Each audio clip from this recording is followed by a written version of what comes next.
everybody, and welcome to Flam with Chris and Bobby, and we just got out of seeing The Great and Powerful Oz. I'm disappointed. Very.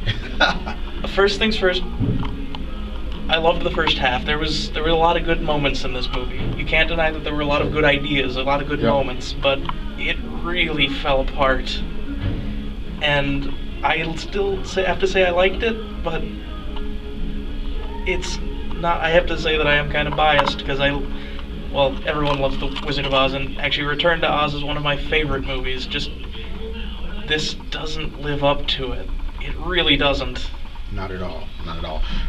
To me, like you had said inside the theater, it seems like it was written by two different people. The first half and the second half. And they cobbled together the second half from a bunch of different Sam Raimi movies. It was to the point where it was like when I went to go see the new Star Trek. You look for certain things to bring back that nostalgia. I'm a purist when it comes to The Wizard of Oz, and I was really looking for connections. A lot of that was just starting at the second half of the movie. There's a couple of them. It just started to really crumble. I don't care about giving away this movie. I'm gonna let people know the real deal. For purists, you will be upset.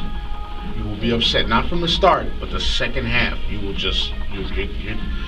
be upset. I don't know, Chris. I want to give away a few details because I hate this. Well, I will say I'll give away one thing, but it's only tangentially giving things away. But if you've ever seen Evil Dead: The Army of Darkness, it's that. You'll see a couple of things in there that might make you wonder what's going on. Credit to the director. Yeah. Oh, absolutely. Credit to the director. You know what I mean? And see if you could spot who Bruce Campbell is. That's the game you play in Sam Raimi movies. But I mean, it's not that it wouldn't have worked. It just didn't. And there were just a lot of things in this movie that they weren't necessarily bad ideas, they just didn't work in context. Hold on. You know what didn't work? There was no Munchkin song.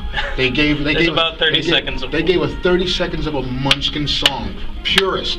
How do you do a Oz movie and with this magnitude and not have the Munchkins sing? I just gotta do two things. One, I'm a sucker for old stage effects. Yep. Loved all that. If you like old movies at all, you'll love a lot of little just mentions they give, and performances. I'm not gonna lie. They carried their own. Yeah. They carried their own, but I'm just going back to nostalgia and reference and being a purist. No, I don't want to say it. It's just no reference to Ruby Red Slippers. No. None. Totally missed it. But the Cowardly Lion.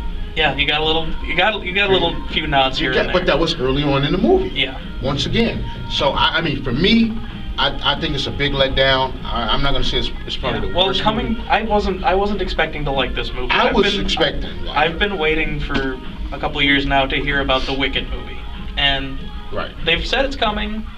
And honestly, I wouldn't really expect a Wicked movie to be all that great. Entertaining maybe, but I honestly think it might be better than this, and that's a bad thing in my book because I didn't think that was going to make a great movie. The animation was even different in the second half. I saw two different movies. I think the acting was good. I think the storyline just went kaput. But I won't even lie, man. I just standouts. Zach Braff. Yeah, he stood out. Little China Girl. The China Girl. Fabulous. I thought, and you pointed out, I don't know, her character was so. It's like I wanted to care about her. I wanted to, man. Okay, I'm gonna help you out. So they came across really well. That was it. That was it. That was his team. That was his crew. Kind of was. It was for me. Like I said, on a scale of 1 to 5, I'm gonna tank it. I'm gonna say 1.5. I'm gonna tank it because I'm a purist and I wanted to see certain references and I didn't get that. But I did like the fact that at the beginning I'm sorry, it's just two different halves. Yeah. How she was made out to be Dorothy's grandmother. Yeah. Annie M. No, well, she was Annie. Right, Annie M. No, Auntie M is. Auntie M. So I think this was her actual grandmother. later. Later discussion. Right. Okay. Right. See. Okay. That's where we're at with this right now. If I had to, I mean, as I said, I wasn't expecting to like this, and I can't say I didn't enjoy the movie. I mean, I did enjoy myself in the movie, as disappointed as I was. So I honestly, it's a kids movie. It really isn't. Come on, man. She's talking about I want their blood. It's spilled. It's 2 lines. Come on, but man. It's honestly not that bad a movie if you aren't really expecting that much. So I really can't give it lower than a 3. Oh, Lord have mercy. That's generous. Maybe a 2.5. There you go. That's generous. That was real generous. Just for the simple fact alone that they didn't make reference to the ruby slippers. On the solidity of the first half, I can't give it lower than that. So 1.5. That's what I'll give it to you. You know what I'm saying? 1.5. Don't go see it. It's a waste of your money. I just wasted money. If you got kids, they'll probably like it. Yeah, that's about it.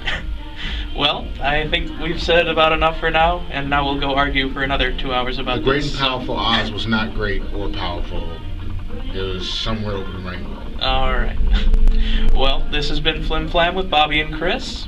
We've just seen The Great and Powerful Oz. Waste of time, waste of money. I'm out.